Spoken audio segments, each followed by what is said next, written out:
is what led to the coordinated attacks where we had Dan Bongino calling for physical violence against Candace Owens, claiming that Candace Owens should be tortured in hell. Candace Owens is catching serious heat right now, and the backlash is getting loud. It all kicked off after she called out Erika Kirk in her new docuseries, Bride of Charlie. But here's where things start looking messy. The reaction online didn't just feel like normal disagreement. Reports began circulating that Erika allegedly paid social media influencers to go around labeling Candace as demonic. That's not just criticism, that's a full-on attempt to drag someone's name through the mud in the darkest way possible. When people start throwing around words like that, it usually signals panic, not confidence. Let's slow this down for a second. If Candace is supposedly wrong about everything, if the entire series is just nonsense like critics claim, they posted photos of my manager's infant daughter, my makeup artist, my family members. They left a voicemail for my producer. Then why did what looks like a coordinated campaign pop up before the episodes even aired? The timing raised a lot of eyebrows. Why prepare the battlefield before the first shot is even fired? If there's nothing to hide, why rush out and start shaping the narrative early like something explosive might be about to drop? Then things escalated fast. Almost immediately after the premiere, a leaked internal email from Turning Point USA reportedly started circulating online. According to claims spreading across social media, the message instructed staff to frame Candace as evil and demonic, and to push that narrative across multiple social platforms. That's not just random internet drama popping off. I get Israel, I get the Jews, I get it, I understand. You think it's my first rodeo with you dipshits? I know exactly what you're doing. That looks like organized messaging. When the exact same wording starts appearing across different accounts, people notice patterns real quick. And right on schedule, Dan Bongino went on air and used almost the exact same language. Same tone, same framing, same energy. He repeated the demonic label nearly word for word while going after Candace on his show. Here's what all of their posts looked like yesterday. As you can see, calling her a demon multiple different times, using practically the exact same words. Stop. That's it. That's all I have to say. Stop. Now maybe that's coincidence. Or maybe it shows there's some alignment happening behind the scenes. Either way, viewers started connecting the dots fast. And let's not forget something important here. This is the same Dan Bongino who previously said he reviewed the Epstein files and claimed there was nothing there. That statement alone already divided public opinion big time. So when he jumps into the situation, defending Erika and going hard against Candace, He would love for me to be angry. He would love it.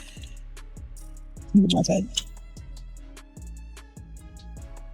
Because it would distract me from building what Charlie entrusted to me, raising our babies, Turning Point, being there for the team, being there for what the future holds. critics immediately start raising eyebrows. People online are now asking a bigger question. Is this really about facts? Or is it about protecting certain narratives? Because the intensity of the reaction caught a lot of folks off guard. This wasn't just pushback or normal political debate. It looked more like a rapid response shutdown attempt. The language was strong, the rollout was fast, and the framing across multiple voices sounded almost identical. You go yourself, you demonic f***ing scum. This just can't be what this movement is. And if it is, I just don't want any part of it. You motherfucker.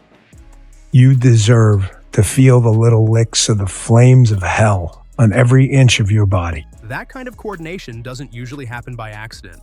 When the same phrases start popping up across different platforms from high-profile voices, people notice the pattern quickly. And now, the big question circulating online is simple. What exactly is Erika worried Candace might reveal next? Because when reactions come this aggressive and this fast, it usually means somebody somewhere is feeling serious pressure. I said, you simply will not be able to deny that when you see the stuff that we have uncovered about her and the missing years, I'll say plural, of Erika's life. Very weird. Where was Erika? Meanwhile, Ben Shapiro jumped into the situation too, going straight after Candace and repeatedly labeling her evil. At some point, people stopped treating that as random overlap. When the exact same language starts echoing across multiple platforms right after Candace drops a controversial docuseries, and it lines up with what was reportedly written in that internal email, viewers are going to call it how they see it. A piece of human debris, Candace Owens has released a trailer for her new series attacking Erika Kirk, the widow of Charlie Kirk. She has been suggesting for a while that TPUSA was complicit, if not in the murder of Charlie Kirk, then in the cover-up of the murder of Charlie Kirk. This is the stuff that Candace Owens has been doing. She is a conspiratorial, evil person because... To many watching this unfold, the pattern looks clear. The wording matched, the tone matched, the timing matched. That doesn't feel like normal disagreement inside a political circle. It feels organized. When the same strong adjectives get recycled by different high-profile voices within days of each other, people naturally start wondering what's really going on behind the scenes. It definitely raised eyebrows, heavy ones. And here's the part that made the whole situation even louder online. Candace didn't just randomly wake up one day and decide to go after Erika or Turning Point. She's been asking questions from the very beginning. From the moment she said the FBI's explanation surrounding Charlie's assassination didn't fully add up, she's kept the same position. She's been consistent about it the whole time. So that brings up the obvious question people keep asking. Why the sudden spike in hostility now? Why jump all the way to calling her demonic? That's not policy debate or normal disagreement. That's straight up character destruction. When criticism jumps to that level, things start looking messy fast. That's who would do something like this, because what she's doing is evil. And when you watch her show, she gets paid to do that evil. She is making money off the murder of Charlie Kirk by literally implicating his widow and everyone else at TPUSA in that murder, and then trying to dig up pseudo dirt on the wife of the person who was murdered. I don't know what to call that other than evil trash. Candace Owens is an evil, twisted human being. And this is where the story gets even more chaotic. Sources online are now claiming that Erika herself allegedly ordered a coordinated push and even paid influencers to amplify the demonic narrative about Candace. One user online shared what they said was a list of influencers who were supposedly contacted and offered payment to publicly criticize her. Then things got even wilder. Some influencers actually stepped forward and admitted they were approached with offers. One of them, Matt Wallace, who has more than 2 million followers on X, posted a message that quickly spread everywhere. He wrote, "Full disclosure." Right, so Lori, she runs a few companies like E3 Tech, AZ Tech, and G Tech. And on their websites, they describe projects in border protection, semiconductors, disaster prediction, dual fuel vehicle technology, even NASA Mars experiments. And remember, Raytheon partnered with Israel's Rafael to build the Iron Dome missile defense system. I was offered money today to say bad things about Candace Owens. That single statement sent shockwaves through social media. Now, to be fair, claims floating around online always need solid evidence.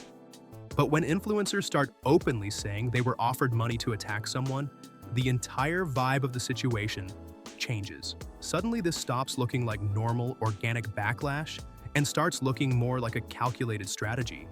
At the very core of that technology are advanced semiconductors, the same kind of tech Lori's companies claim to work with, and they were contracted with them. And I want to be very clear that she does not have any contracts with Rafael, but she has had contracts with Raytheon. And if that strategy really traces back to Erika, it could explain why the messaging felt so synchronized across different platforms. That detail is what people keep replaying again and again. Because Wallace also said he turned the offer down. That part stuck with people. If Erika and Turning Point truly have nothing to hide, why would anyone even need to go that far?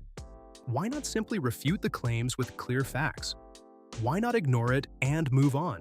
2008 is where it gets pretty interesting because I was trying to find Erika's very present, and suddenly in 2008, I can't find her. Okay. I put this as like Erika's missing school year now, and she's going to confirm that after she passes her crown. So in 2007, she's wearing the crown, and then she passes her crown. She is going to confirm that she does indeed go missing after that period. So this would be, of course, in 2008. Take a listen to what Erika says herself. After all, Erika herself has publicly said that responding to conspiracies is a waste of time, and that she wants to stay focused on building the legacy Charlie left behind. So, which one is it? If the focus is truly on building that legacy, then why would there allegedly be efforts to attack Candace Owens over what are being described as conspiracy theories? Those two things don't exactly line up. I prayed for God to just strip my ego from all of that stuff, all of that world, all of the plastic hat crowns. So I locked myself in my room, basically turned into a hermit for about a good 8 months. The only person I would see outside of my family was my pastor's wife. Because people usually don't mobilize influencers and coordinate messaging over something they believe is harmless noise. Moves like that only happen when something starts to feel like a real threat. And this is where the tension online really spikes. Some viewers are starting to wonder if Candace might be getting uncomfortably close to something Erika would rather never see fully dissected in public. That question is buzzing all over social media right now, and part of the reason is the numbers. Bride of Charlie is exploding in views. We're talking about roughly 7.3 million views in just 2 days. Episode 1 nearly hit 5 million views by itself. Episode 2 pushed past 2 million and kept climbing fast. Episode 3 started following the exact same trajectory. Lori Francevy established the Everyday Heroes Foundation, which was supposed to help children in need. That was established in Arizona under Erika's mother's name, Lori Francevy. What they decided to do, as charities do, is that they develop certain projects and certain missions, and what spun out from Lori's charity. This isn't just a small corner of the internet whispering rumors anymore. This is mass attention. At this point, it's not just a docu-series, it's a wave of attention that keeps growing. And when something gains that kind of momentum online, the balance of power can shift very quickly. Critics tried the smear angle. They pushed the "she's a demon" narrative hard.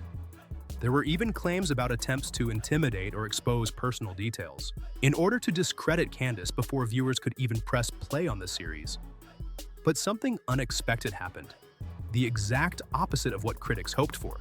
Was the Romanian Angels Project. And they got this deal with the military. They worked with the military in Romania to help orphans. Okay. Now, it is a fact that they worked with, at that time, Colonel Otto Buscher. Colonel Otto Buscher was then accused of running a brothel with young children. Instead of burying her, the controversy boosted her visibility. Instead of silencing her, it drove millions of curious viewers straight to the docuseries. That's the way the internet works now.